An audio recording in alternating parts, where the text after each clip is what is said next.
शास्त्र की ओर। आप सभी तत्काल सूत्र के प्रथम अध्याय का अध्ययन कर चुके हैं। दूसरा अध्याय वाचन हो चुका है और तीसरा अध्याय भी हमारा शुरू हो रहा है, लेकिन उससे पहले हम सब मिलकर के यहाँ पर मोक्ष शास्त्र का पठन करेंगे। मतलब जी आगे 29 लोग हैं प्लान में। 1:30 बजे से जो महासभा का तत्काल सूत्र है ना, उसमें तो एक के बाद एक महाराज थे। जो महाराज जी में से नाम अलग अलग शास्त्र के नाम में उसमें एक के बाद कौन सा महाराज थे और सरिता जी वाले निवेदन करते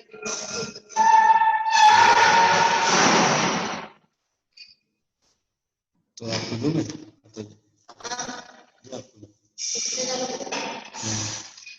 या फिर ले लो अपने इसका ऐसे नहीं किया।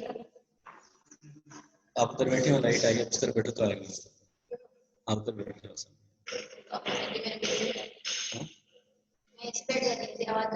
मतलब जी सामने की लाइट आएगी, पीछे तक पड़ेगा। मेरी आवाज तो आ जाएगी ना? आवाज आएगी, लोगों को देखना है।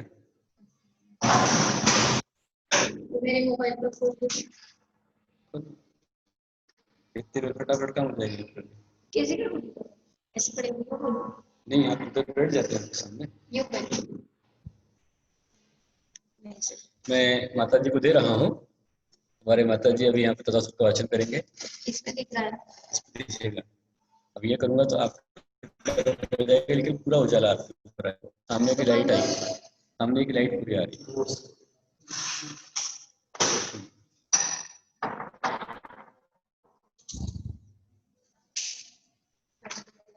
आप वैसे कर रहे हैं खड़े।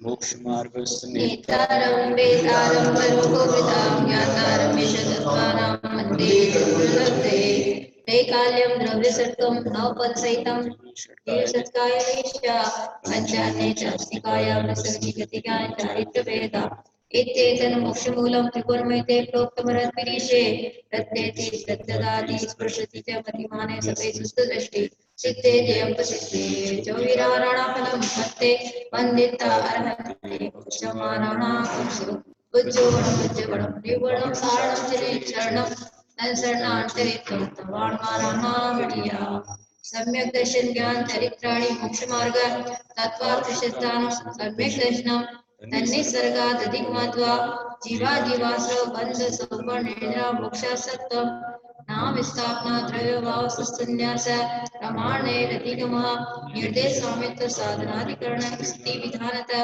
तत्संख्या क्षेत्र ईश्वरशन कालांतर भावाल्पकोत्पेश्य मति सुतावली मनापरे केवलानि ज्ञानम तत्प्रमाणे आदे परोक्षम प्रत्यक्ष मन्यत् मति स्मृति संज्ञा चिंता विनिबोध नित्यानर्धानरम तदिन्द्रिया निन्द्रे निमित्तम अवग्रह अवधारणा बहु विशिष्टा निशितान्त ध्रुवाणां चित्राणां अर्थस्य व्यञ्जनस्य अवग्रह न चक्षुरनिन्द्रियाभ्यां श्रुतं मतिपूर्वं दैनिकादस्वेदम् अप्रत्यक्षतिर्देहार्काणां चक्षुषं निमित्तश्रुतिविकल्पशेषाणां ऋजुर्विकुर्मति मनापर्यय विशुद्ध्या प्रतिपाताभ्यां तद्विशेष्य विशिष्टिक्षेत्रसामविषयेभ्यो गतिमनपर्ययो मतिशुचियो निमिन्दो सर्वेषु स्वरूपेषु रूपिस्कृते तदनन्तभागे मनापर्ययस्य सर्वद्रव्यपर्ययेषु केवलस्य एकादीनि खाद्यानि युक्तवते कस्मिन्नाथकृपया मतिसुतवदुपर्यस्य सतसतुलविष्यात्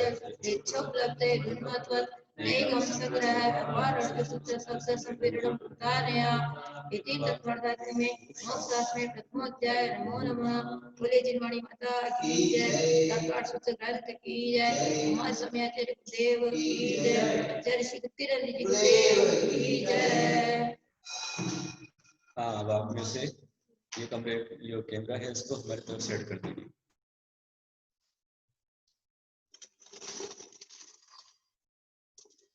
जी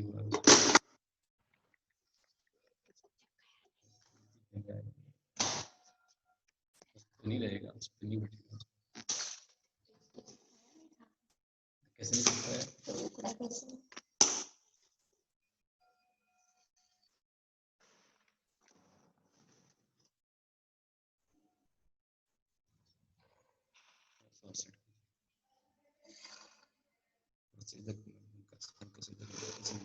ठीक है,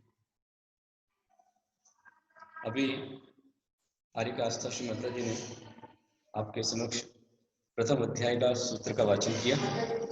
अब ये कांच पूरा खोल दो यार, थोड़ा कांच खोल दो जरा सा, और गेट भी खोल दो, गेट भी खोल दो, बाहर आवाज को तो अच्छा है।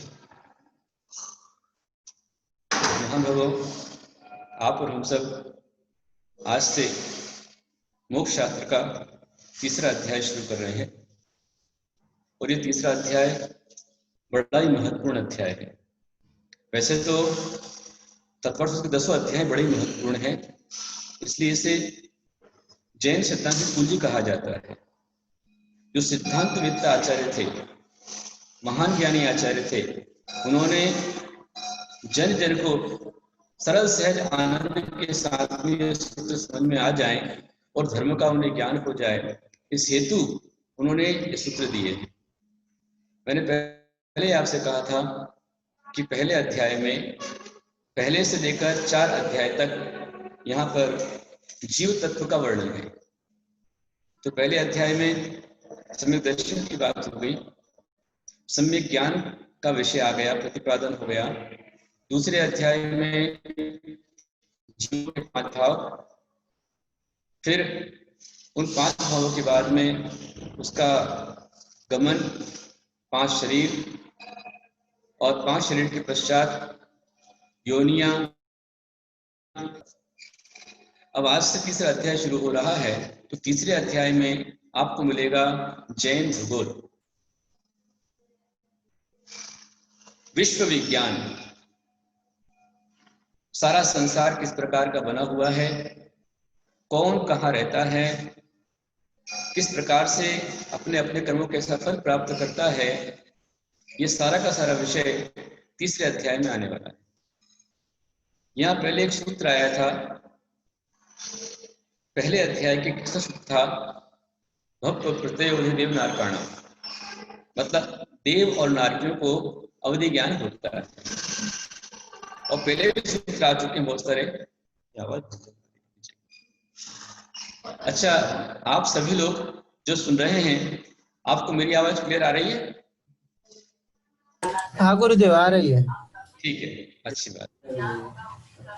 तो अभी तीसरे अध्याय का पहला सूत्र जो पहले आ चुका था, नारक समुच्चन नपुंसक कहानी कि नारकी और समुच्चन नपुंसक होते हैं, तो नारकी शब्द बहुत बार आया है। तो वे नारकी जीव कहाँ रहते हैं, किस प्रकार से रहते हैं,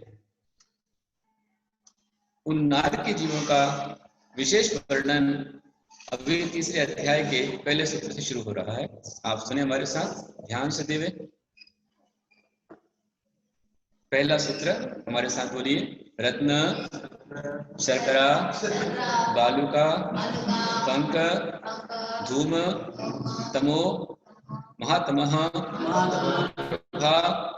भ्रूमयो घनाम्बु वाताकाश प्रतिष्ठा सप्तः धूधा रत्न शर्करा बालुका पंक धूम तमो महातमः प्रभा भूमयो घनाम्बु वाताकाश घनाम्बु वाताकाश प्रतिष्ठा सप्ता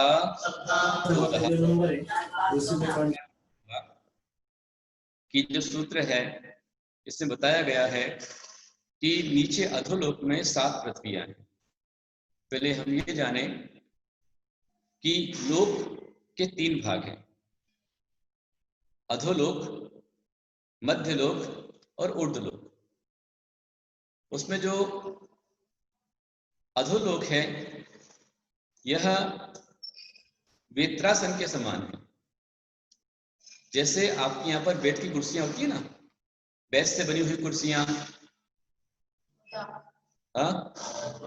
मुड्ढा बोलते हैं, जो पहले बन के आती थी बैठ से बनी कुर्सियां, उसमें नीचे साइड में गोल रहता है, बड़ा रहता है, बीच में आकर थोड़ा छोटा हो जाता है, फिर ऊपर फिर बड़ा होता है। तो नीचे का जो भाग है वित्रासन के समान अधोलोक है और झालर के समान मध्य लोक है। जैसे आप भगवान के ऊपर झालर लगाते हैं, छत्र लगाते हैं, वो ऊपर से चंदेवा लगाते हैं, तो चंदेवे के समान में हमारा मध्य लोक है और ऊपर मृदंग के समान ऊर्ध्वलोक होता है। जैसे मृदंग होता है, एक आर्गन्स आता है, ढोलक जिसको बोलते हैं, मृदंग बोलते हैं, वो दोनों साइड से बिल्कुल छोटा रहता है, बीच में बड़ा हो जाता है। इस तरह से मृदंग के समान ऊर्ध्वलोक होता है। तो यहाँ पर अधोलोक की बात चल रही है कि 7 पृथ्वियां हैं और इसमें जो प्रभा शब्द लगा हुआ है, ये प्रभा हर एक के साथ लगाना है। मतलब रत्न प्रभा, शर्करा प्रभा, बालू का प्रभा, पंक प्रभा, धूम प्रमाह, तम प्रभा और महातम प्रभा, ये प्रभा शब्द के साथ में लगा हुआ है। तो ये 7 भूमियां हैं। ये घनांबु वाताकाश, मतलब घनवात वलय, करुणदती वात वलय और तनुवात वलय, इन 3 वात वलयों के आधार से प्रतिष्ठित है और वो तीनों वात वलय आकाश के आधार से स्थित, इसलिए आकाश शब्द आया है।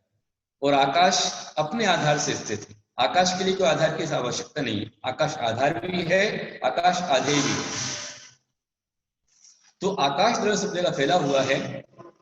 उस आकाश के बहुमध्य भाग में, आकाश द्रव्य के बहुमध्य भाग में हमारा लोकाकाश आता है। वो लोकाकाश 14 राजू ऊंचा है। 14 राजू ऊंचाई वाला वह लोकाकाश है। उसमें यह जो भाग है, यहाँ पर सप्ता लिखा है, 7। ये 7 भूमियां हैं और ये 7 भूमियां एक राजू की भूमियां हैं, इसलिए 7 राजू के अंदर में 7 लोक आते हैं। नीचे का अधोलोक है, वहां पर 7 भूमियां हैं और सब मिला करके 7 राजू के अंदर सेट होता है। उसमें सबसे नीचे 7 राजू के नीचे जो हमारा 7वां नरक है, जिसे बोलते हैं महातम प्रभा, उस नरक के भी नीचे कलकत पृथ्वी है, वहां निगोदिया जी रहते हैं। यहाँ क्या हो रहा है? इस तरह से ये 7 पृथ्वियां हैं। मैं अभी इतना समझा रहा हूं आपको कि इनके नाम जो हैं, रत्न प्रभा, रत्न के समान प्रभा है। शर्करा प्रभा, तो शर्करा के समान प्रभा है। रत्न प्रभा के अंदर में मंद, जैसे आप कोई रत्न लेते हैं, स्टोन लेते हैं, तो स्टोन के अंदर से आपको कितनी लाइट मिलेगी? कम लाइट मिलेगी। तो बहुत कम प्रकाश पहले नरक के अंदर है, बहुत कम। फिर शर्कर प्रभा, तो शक्कर है, तो शक्कर के अंदर से कितनी लाइट आ सकती है? तो कम प्रभा शर्करा में होगी, दूसरे नरक में और कम लाइट हो गई, अंधेरा बढ़ रहा है। फिर बालू का, बालू मिट्टी आपने देखी है, बालू रेत, यदि वो सामने आ जाए तो उसके कारण भी अंधेरा छा जाता है, इसलिए और अंधेरा वहां पर हो गया। फिर पंक, कीचड़, काला कीचड़, उसके समान अंधेरा वहां पर हो गया। धूम, तो और धुएं के समान वहां पर अंधेरा हो गया। तम, तो तम में और अंधेरा हो गया। और महातम, तो घोर अंधकार वहां पर है 7 नंबर। ये 7 पृथ्वियां हैं, पहले सूत्र में आया है, हम उसको समझ रहे हैं। ये 7 पृथ्वियां हैं और इनके और भी नाम हैं, घम्मा, वंशा, मेघा, अंजना, अरिष्ठा, मग्वी और माघवी, ये 7 नाम और बताए हुए हैं। हाँ, नरक की भूमियों के नाम है। नरक की भूमियों के ये नाम है और वो नरक के नाम है, ये ध्यान रखना। ये जो अपन पढ़ रहे, रत्न प्रभा, शर्कर प्रभा, बालू का प्रभा, ये 7 जो है भागी भूमि के नाम है। नरक नरक के नाम है। और जो बताए हुए हैं वह भी परंपराओं से इस तरह से दोनों नाम प्रकार के चलते हैं, भूमि के नाम है। तो ये चलता है। और ये जो ठहरे हुए हैं, इनको ठहराने के लिए ताकत चाहिए।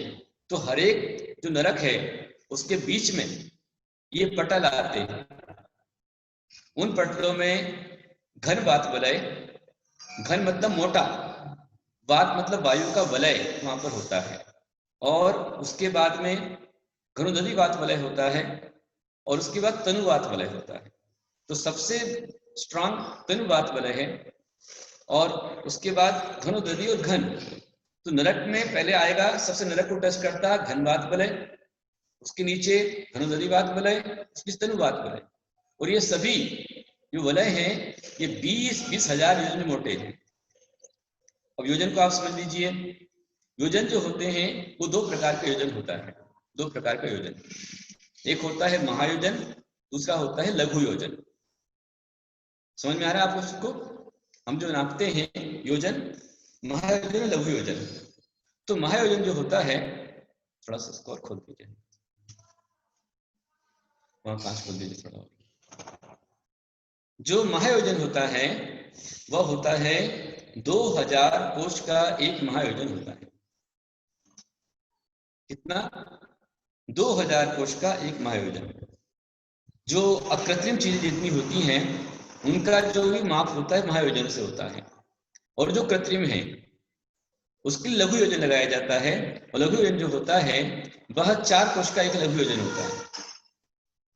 जैसे हम यदि सुमेरु को माप करेंगे, सुमेरु पर्वत है, विजयार्थ पर्वत है, जम्बूद्वीप है, हमारा भरत क्षेत्र है, तो और सुमेरु पर्वत है अथवा नरक है, तो यहाँ जो अकृत्रिम बने हुए हैं, किसी के बनाए हुए नहीं है, आराधन निधन है। तो जो अकृत्रिम है उन अकृत्रिम चीजों का जो माप होता है किससे होता है? महायोजन से होता है ना।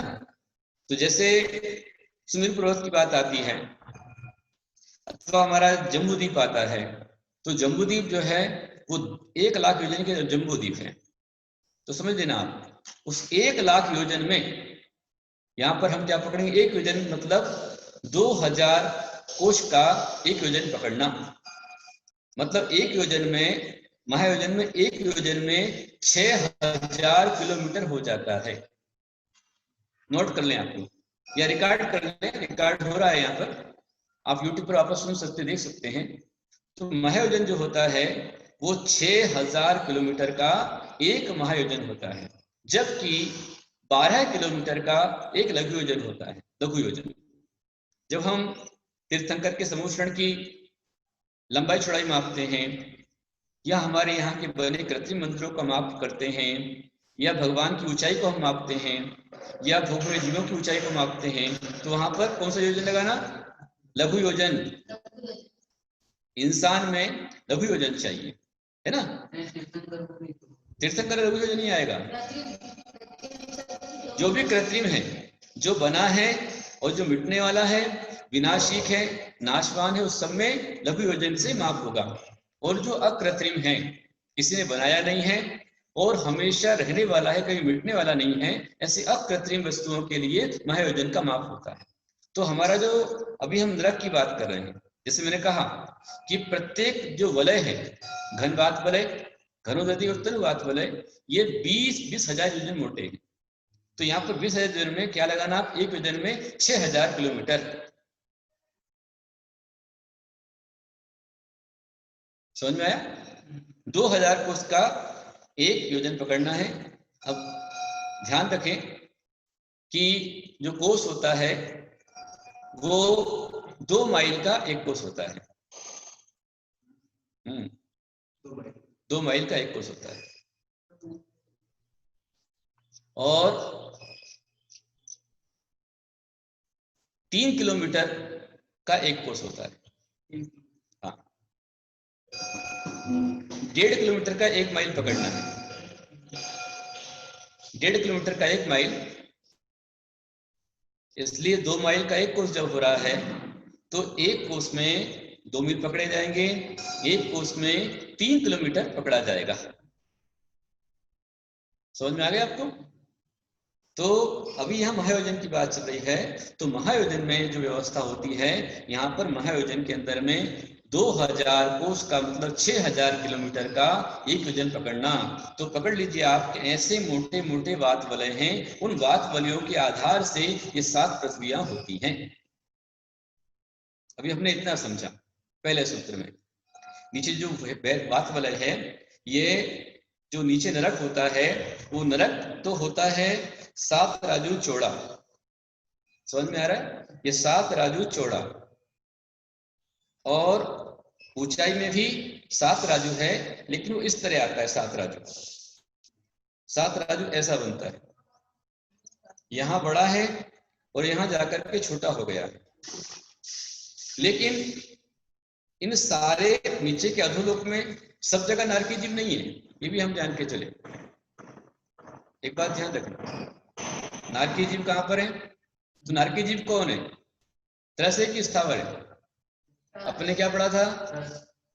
जो भी जीव एक इंद्रिय से ऊपर बढ़ गया, 2 इंद्रिय है, 3 इंद्रिय है, 4 इंद्रिय है, 5 इंद्रिय, सब क्या है? त्रस है ना? तो नारकी कौन बनेंगे? क्या होंगे वो? नारकी जीव कितनी इंद्रियां होती हैं? नारकी जीवों की 5 इंद्रियां होती हैं, ध्यान रखना। और नारकी जीव संगी पंचेंद्रिय होते हैं। अच्छा, मैं जो आपको बता रहा हूँ, समझा रहा हूँ, तो आप लोग को समझ में आ रहा है क्या? जी आप लोग को समझ में आ रहा है? ठीक, इसका बताया गया। हाँ मोटी हुई प्रक्रिया है। हाँ, फिर जो प्रक्रिया को मैप में दिखाते हैं, हाँ, उसी के अंतर्गत है सब? नहीं, जो मैप में दिखाई जा रही है लोग के हिसाब से ये वैज्ञानिक कल्पनाएं हैं, वो सिर्फ प्रतीत बता रहे हैं आपको, और ये नीचे का अधोलोक है। क्लियर सुनने में आ रहा है आप सभी को? जो लोग सुन रहे हैं, जी गुरुदेव। कोई दिक्कत नहीं है? जी गुरुदेव। मध्य लोक की पृथ्वी हो सकती है। हाँ, जो दिखाते हैं मध्य लोक की पृथ्वी भी अपने यहाँ पर थाली के आकार के आगे आने वाली है। अभी तो हम अधोलोक की ओर चल रहे हैं। तो अधोलोक कैसा हो गया? ये अधोलोक जो है वह वेत्रासन के समान, जिसमें आपको बता रहा हूं। देखिए आप कि नीचे कोहनी हमारी जो है वो इस तरह से है। देखिए आप, ये कोहनी में यहाँ पर इधर से लेकर यहाँ तक में 7 राजू, और ऊपर जाकर के वो रह जाता है 1 राजू, वहां अधोलोक है। तो ये अधोलोक के अंदर भी पूरे अधोलोक में नारकी जीव नहीं है। अधोलोक में पूरा संपूर्ण जो 3 लोक हमारा है, इन 3 लोक में नीचे से लेकर के ऊपर सिद्धालय तक, जहां सिद्ध भगवान विराजमान है, वहां तक 1 राजू लंबा चौड़ा और 14 राजू ऊंची त्रस नाड़ी होती है। यदि आप कभी हस्तिनापुर गए हो, जम्बूद्वीप गए हो, तो जम्बूद्वीप में पंडित प्रभु क्यारिका ज्ञानमती माता जी ने वहां पर उनके निर्देशन में वहां 3 लोक का एक सुंदर सा उन्होंने मॉडल बनवाया है। वहां लिफ्ट लगी हुई है और लिफ्ट के माध्यम से पूरा बतलाते हैं। तो आप वहां देखिएगा कि बाहर से पूरा 3 लोक का मॉडल पूरा बनाया हुआ है। उस 3 लोक के बीचों बीच में 1 राजू लंबा चौड़े आकृति में और 14 राजू हाइट के अंदर में त्रस नाड़ी होती है। उस त्रस नाड़ी के अंदर ही संपूर्ण त्रस जीव रहते हैं। त्रस नाड़ी के बाहर अपवाद को छोड़कर, विशेष नियम को छोड़कर के त्रस नाड़ी के बाहर त्रस जीव नहीं जाते। अपवाद है, कोई विशेष ही जीव, त्रस जीव, उसमें कौन से? जिन्होंने त्रस नाम कर्म का नाश करने को तत्पर हो चुके हैं। ऐसे कोई केवली भगवान जब वो केवली समुद्घात करते हैं, लोक पूर्ण समुद्घात करते हैं, तब उनके आत्म प्रदेश त्रस नाड़ी के बाहर जाते हैं। या फिर किसी का मारणांतिक समुद्घात होता है तो अपने निष्कुट क्षेत्र को छूने के लिए कोई त्रस जीव के प्रदेश में जाते हैं। बाकी इसके अलावा हमेशा त्रस जीव त्रस नाड़ी के अंदर ही होते। ये थोड़ा सिद्धांत का गहन विषय है, वो आपके एकदम समझ में नहीं आएगा, फिर भी थोड़ा सा आपको बता रहा हूं।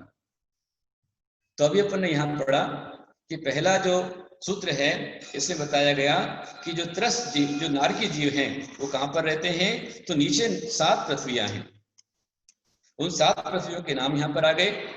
आप इतने याद कर लेना, 7 पृथ्वियां, उनका नाम रत्न प्रभा, शर्करा प्रभा, बालू का प्रभा, पंख प्रभा, धूम प्रभा, तम प्रभा और महातम प्रभा, ऐसी 7 पृथ्वियां हैं। ये भूमियां हैं और ये 7 भूमियां 3 वलयों के आधार से हैं। घनवात वलय, घनोदधिवात वलय और तनुवात वलय। इनके आधार से ये पृथ्वियां होती हैं और उसमें नारकी जीव त्रस्त नाड़ी में रहते हैं। तो ये भूमि का विषय हो गया। और मैंने कल भी बताया था, परसों भी बताया था कि नरक में कौन जाता है। तो अभी छठा अध्याय में आने वाला है बहुआरंभ परिग्रहत्वम नारकस्यायुषः। बहुत आरंभ और बहुत परिग्रह रखने वाला जीव बहुत ही आरंभ करे, महाआरंभ करे। आरंभ से मतलब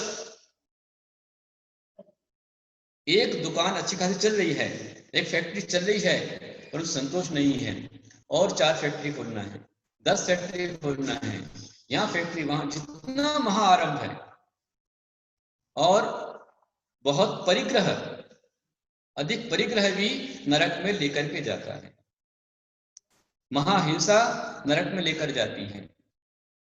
जितना जीव जितनी हिंसा करता है, आत्महिंसा करता है, पर हिंसा करता है, जितनी हिंसा करता है, जितना छल कपट करता है, जितना मायाचारी करता है, जितनी क्रूरता, जितनी दुष्टता छोटी छोटी बातों पर करता है, वह जीव नरक का पात्र बनता है, नरकगामी होता है। समझ में आ रहा है? बहुत हिंसा, बहुत आरंभ, बहुत परिग्रह नरक में लेकर जाएगा।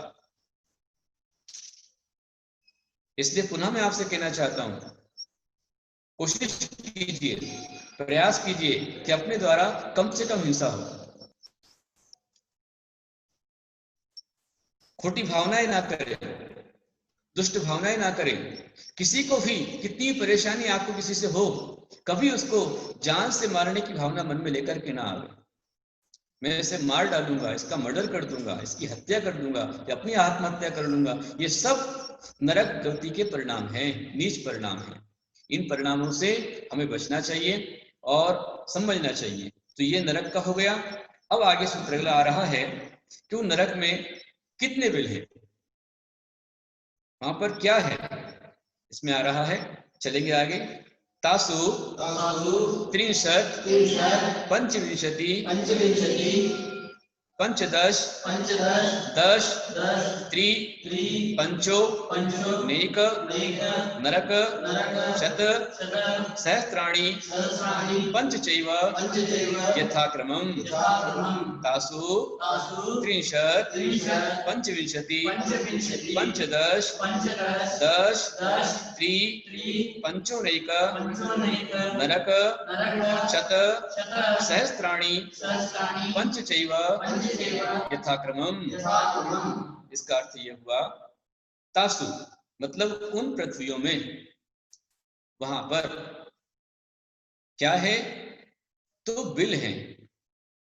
वे कितने बिल हैं, तो यहां लिखा त्रिंशत् मतलब 30, फिर आया पंचविंशति मतलब 25, फिर आया पंचदश मतलब 15, फिर आया 10 मतलब 10, और त्रि मतलब 3, फिर पंचोनैका मतलब 5 कम 1, और फिर बाद में आया नरक शत सहस्त्राणी, तो शत में सहस्त्र से गुणा करना है, 100 में 1000 से गुणा किया तो क्या आ गया, लाख आ गया। तो ये लाख सबके साथ लगा दो, 30 लाख 25 लाख 15 लाख 10 लाख 3 लाख 5 कम 1 लाख और 5 यथाक्रमम से लगाना है।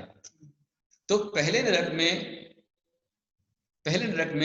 30 लाख बिल हैं, दूसरे नरक में 25 लाख बिल हैं, तीसरे नरक में 15 लाख बिल हैं, चौथे नरक में 10 लाख बिल हैं, पांचवें नरक में 3 लाख बिल हैं, छठे नरक में 5 कम 1 लाख बिल हैं, और सातवें नरक में 5 बिल हैं। इस तरह से सब मिलाकर के 84 लाख बिल हो जाते हैं। उन नरकों में ऐसी बिलों की संख्या है जहां वे नारकी जीव रहते हैं। यहाँ आपको बहुत कम, बहुत थोड़ा बताया जा रहा है। बहुत विशेष आपको पढ़ना हो तो आप तिलोक पुण्यति त्रिलोक सार पढ़ सकते हैं। लोगों ने अध्ययन किया है तिलोक पुण्यति में, त्रिलोक सार में, सर्वार्थ सिद्धि में बहुत विस्तार से इन सब विषयों का वर्णन अच्छे से आता है। तो यहाँ अपन सूत्रों के साथ चल रहे हैं। अभी हमने समझा कि इनमें इतने बिल होते हैं और इसी प्रकार से वहां पर जो बिलों की संख्या है, पटल की संख्या है, पटल भी 49 पटल होते हैं। पहले नरक में 13 पटल हैं, दूसरे में 11 पटल हैं, फिर तीसरे में 9 पटल हैं, फिर 7 पटल हैं, फिर 5 पटल हैं, फिर 3 पटल हैं और 1 पटल है। इसे सब मिलाकर के 49 पटल। पटल मतलब जैसे आपके फ्लोर होते हैं, माला होता है, मंजिलें होती है, बिल्डिंग बनती है, तो आपकी इस बिल्डिंग में, ये टावर में कितने माले हैं? एफिल टावर है, एफिल टावर में कितने माले, तो कितनी मंजिल का वो बना हुआ है। तो ऐसे ही वहां पर भी पटल होते हैं। मैंने आपको बताया पहले नरक में 13 पटल हैं, फिर कम होते गए, दो दो कम करते जाइए। 13, 11, 9, 7, 5, 3 और 1। 13, 11, 9, 7, 5, 3 और 1। तो ये 7 डिवीजन आपको यथाक्रम लगा लेना। ऐसे यहाँ पर जो बिल हैं वो इस तरह के बिल होते हैं: 30 लाख, 25 लाख, 15 लाख, 10 लाख, 3 लाख, 5 कभी 1 लाख और 5। देखो आप पहले नरक में 30 लाख बिल है और जो 7 नरक है वहां सिर्फ 5 ही बिल दे गए। ऐसा क्यों? तो मध्यम पाप भोगने वाले हल्के नारकी ज्यादा है। जैसे अपने यहां पर बहुत संपन्न, हाई फाई बहुत कम लोग हैं, मीडियम वाले ज्यादा हैं, ऐसे ही मध्यम गरीब ज्यादा है और बहुत ही फक्कड़ बहुत कम लोग हैं। नरक में हम जैसे आपके हॉस्पिटल में जाते हैं तो हॉस्पिटल में जनरल वार्ड ज्यादा रहते हैं और सीरियस पेशेंट कम रहते हैं। आईसीयू हर पूरे सारे हॉस्पिटल को आईसीयू नहीं बनाया जाता है। हाँ, इमरजेंसी केयर यूनिट हर जगह पर नहीं होता है उसमें, और वो भी बहुत कम होता है, रेयर केयर होता है। तो इसी प्रकार से जो तीव्र पाप करने वाले हैं वो सातवें नरक में जाते हैं। तो वो ऐसे पाप करने वाले जीव कम हैं, इसलिए वहां पर 5 ही मिले। पर अभी पंचम काल में अधिकतर जीव यदि पाप करेगा तो मैक्सिमम तीसरे नरक तक जा सकता है। कहां तक? तीसरे नरक तक। और छठे काल में जो जीव होंगे वो प्राय करके पहले नरक से निकलेंगे और पहले नरक में जाएंगे।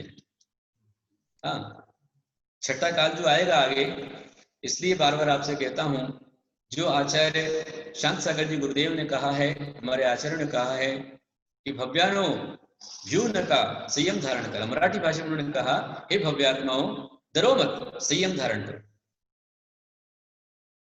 और इसी बात को आचार्य पूज्यपाद स्वामी ने इष्टोपदेश के अंदर कहा है। मैंने आज भी कहा, कल भी कहा था, वरम व्रते पदम देवम ना व्रतेवत नारकम। हर तरह से, हर प्रकार से आप व्रतों का पालन कीजिए, जो बने आपसे, जितना बने। छोटे छोटे नियम भी आपके लिए बहुत कल्याणकारी हो जाते हैं। जैसे बने आप कम से कम इतना कीजिए। जैसे अभी आप दुकान पर बैठे हुए हैं, अमित भैया आप दुकान पर हैं, तो संकल्प करोगे जब तक दुकान पर हूं मेरे घर का त्याग, घर के विकल्पों का त्याग है ना। इस तरह से बहुत अच्छी खुशी मेरे को होती है कि अच्छे अच्छे, कोई बात नहीं, जब तक मैं हूं फोन आ जाए कम कर देना, व्यवस्था कर देना, लेकिन विकल्प नहीं करना। इतना कर सकते अपन कि वो जैसे अपन ने अभी खाना खा लिया, अब जब तक खाना नहीं खाएंगे तब तक खाना खाने का त्याग, उसमें भी कल्याण हो जाएगा। आपने दवाई ले ली, अगली दवाई आप 10 मिनट बाद लेने वाले हो, तो जब तक दवाई नहीं खाओ तब तक मेरी दवाई खाने का त्याग। इतने से नियम व्रत भी आपका कल्याण कर देंगे। छोटे छोटे नियम ही हमें महानता की ओर लेकर जाते हैं। जैसे बने, जैसे संकल्प कर लिया भाई आज अपन उत्तम क्षमा का दिन है, तो अपन ने पकड़ लिया भाई आज आधा घंटा ऐसा पकड़ना अपने को, आधा घंटा 1 घंटा कुछ भी निमित्त मिल जाए मैं आज क्रोध नहीं करूंगा। वैसे ये समझाना, उपदेश देना बहुत सरल है, लेकिन करना बहुत कठिन है। अच्छे अच्छे साधु साध्वी नियम लेकर ही क्रोध कर लेते हैं, तोड़ देते हैं, मर्यादा को भंग कर देते हैं।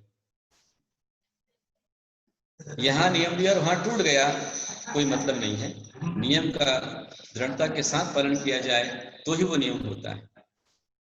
तो आप यदि नरक से बचना चाहते हैं, जैसे अपन रात को सोते हैं, आप जब भी सो रहे हो, पहली बात तो ये कि आप दिवाकर हैं, निशाचर नहीं है।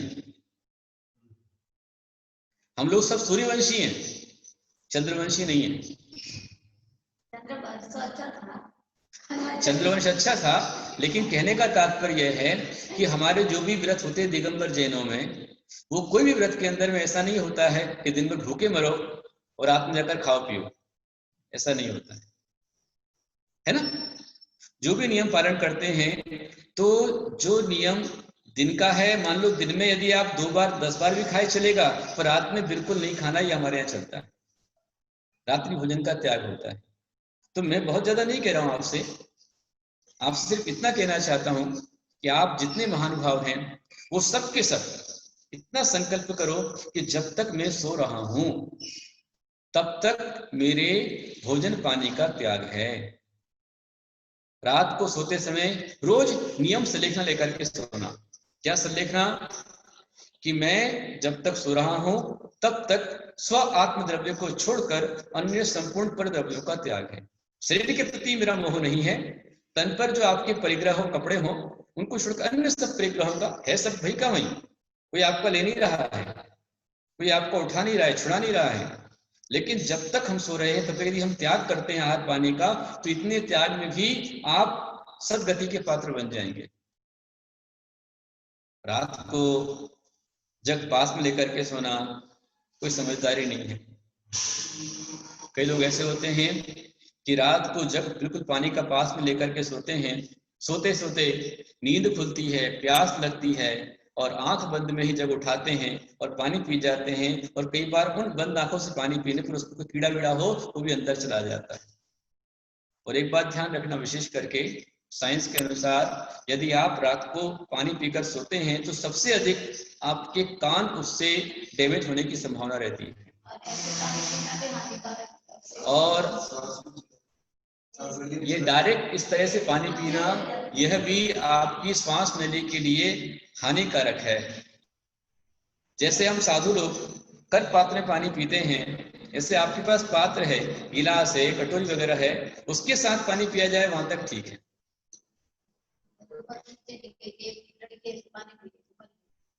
एक बच्चे के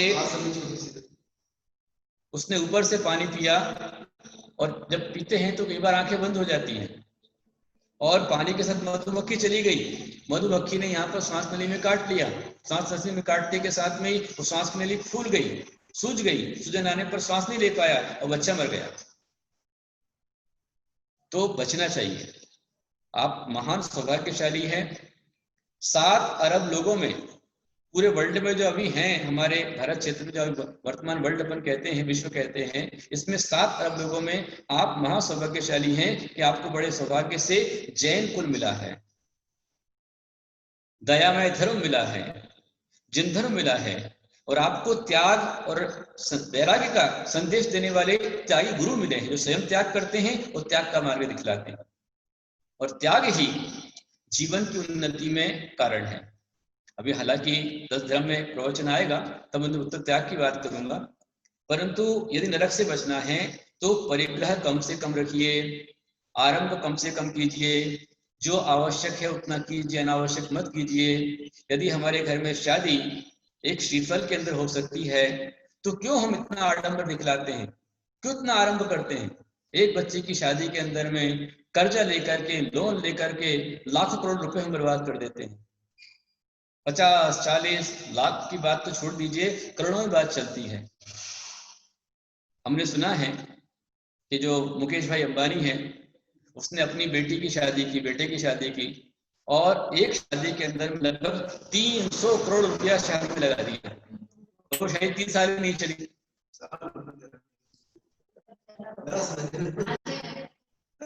300 करोड़ रुपए लगा दिए शादी में, क्या मतलब है? दिल्ली के अंदर, बड़े बड़े मेगा सिटी में, मुंबई में, औरंगाबाद, नागपुर में, बड़ी बड़ी सिटियों के अंदर में बड़े बड़े मॉल्स हम लेते हैं, लॉन्च लेते हैं, यहाँ पर लाखों रुपए का चार्ज लगता है। फिर वहां पर थाली के आपका जो कार्ड है, निमंत्रण कार्ड है, वही 5-6 रुपए कार्ड आपका आता है। एसएसबी कार्ड बनाने वाले क्या मतलब इस तरह का आरंभ करने से? जितना पैसा आपने उसमें लगाया, और ये भी हमने सुना है कि अपने ही जैन समाज में यहाँ पर फरवरी के आसपास में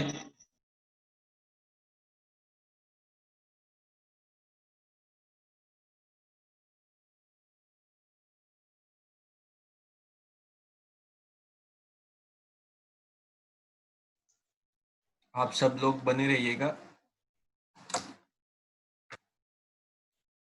तो आपका रूप व्यवस्थित है कि नहीं है। इसी प्रकार से अपनी आत्मा का अध्ययन करने के लिए, स्वयं का अध्ययन करने का नाम है स्वाध्याय।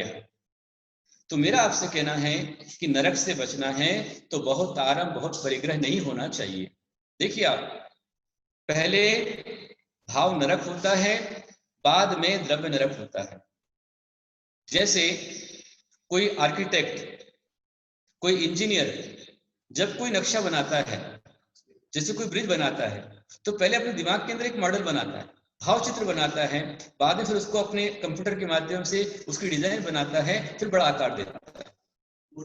हाँ, मूर्तिकार पहले भाव से मूर्ति बनाता है, फिर द्रव्य से। तो इसी प्रकार से पहले भाव नरक यहीं पर शुरू हो जाता है।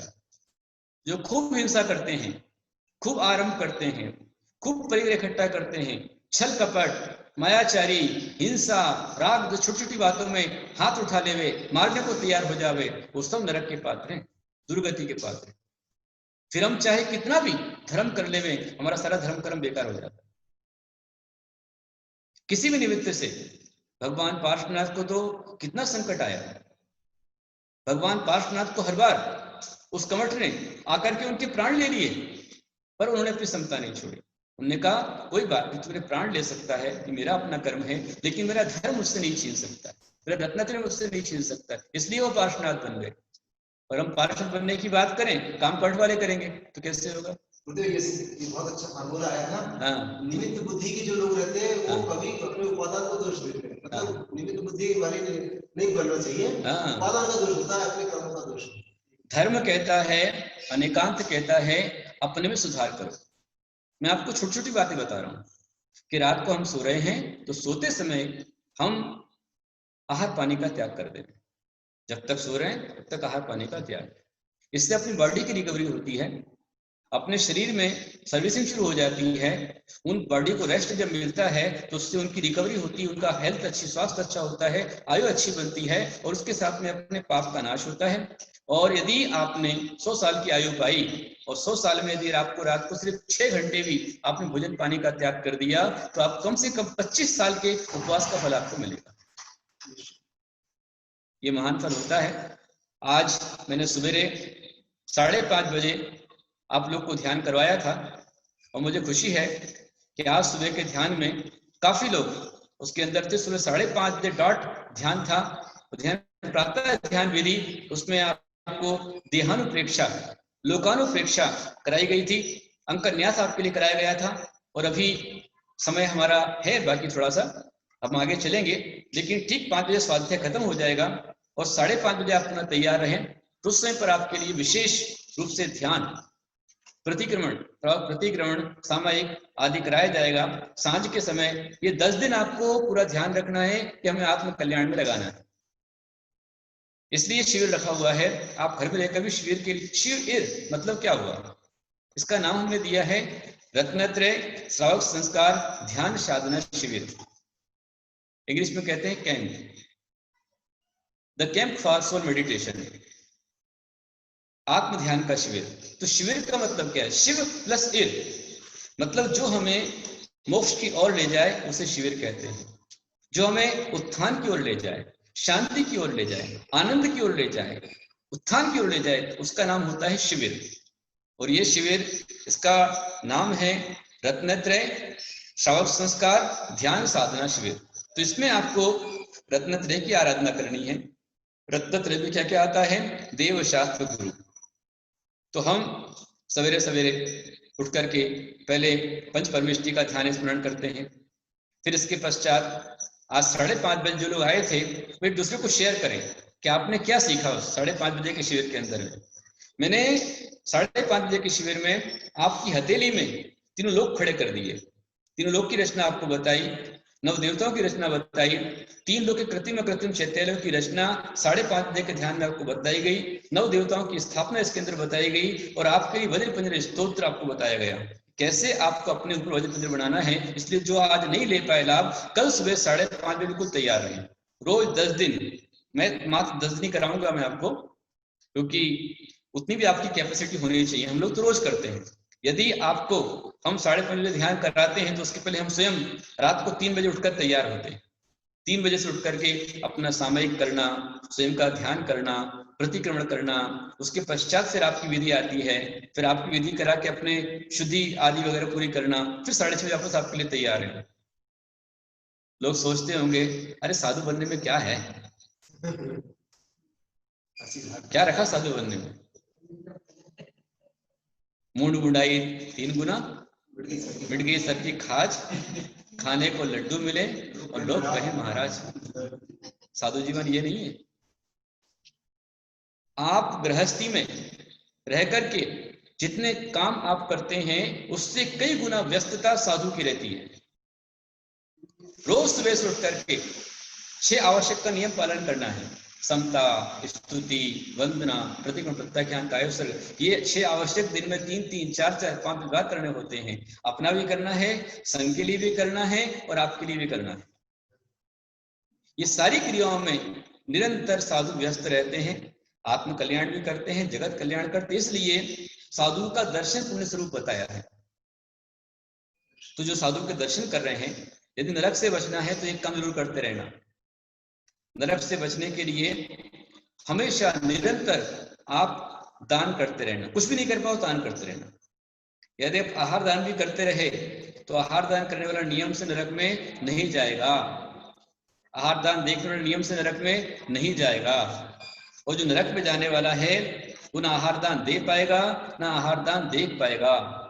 जब भी मौका मिले अपने नगर में साधु आते हैं उनको आहार दान अवश्य दीजिए और 10 लक्षण के 10 दिनों में दान अवश्य कीजिए।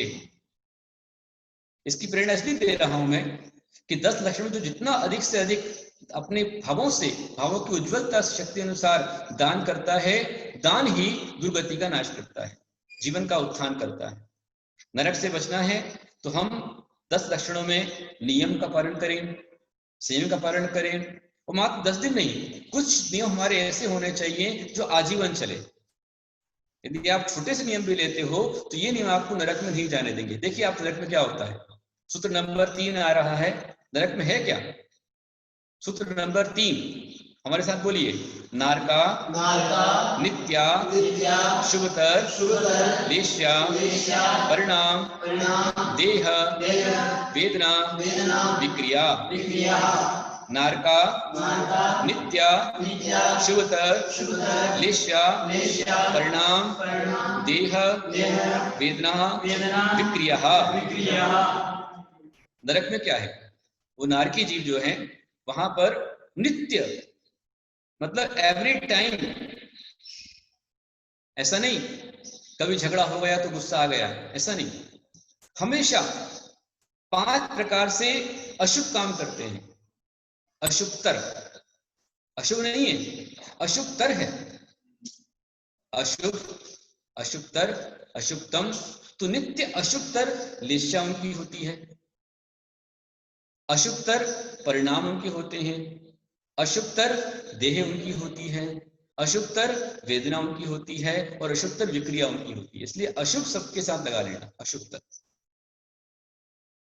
और जो यहां पर निरंतर अपने परिणाम अशुभ कर रहा है वही जो यहां से भाव नरक बनाता है, जो भाव से नारकी होता है वही आगे जाकर साक्षात नारकी बनता है। मैं समझाना चाह रहा हूं आपको कि हम नरक तैयार ना करें। वहां नारकी जीव नित्य उनकी अशुभतर लेशा होती है। कौन सी? तो कृष्ण नील कापोत लेशा होती है। और अशुभ ही परिणाम उनके होते हैं। किसी के लिए शुभ परिणाम उनके मन में नहीं आता है। देह भी उनकी अशुभ होती है, भयंकर।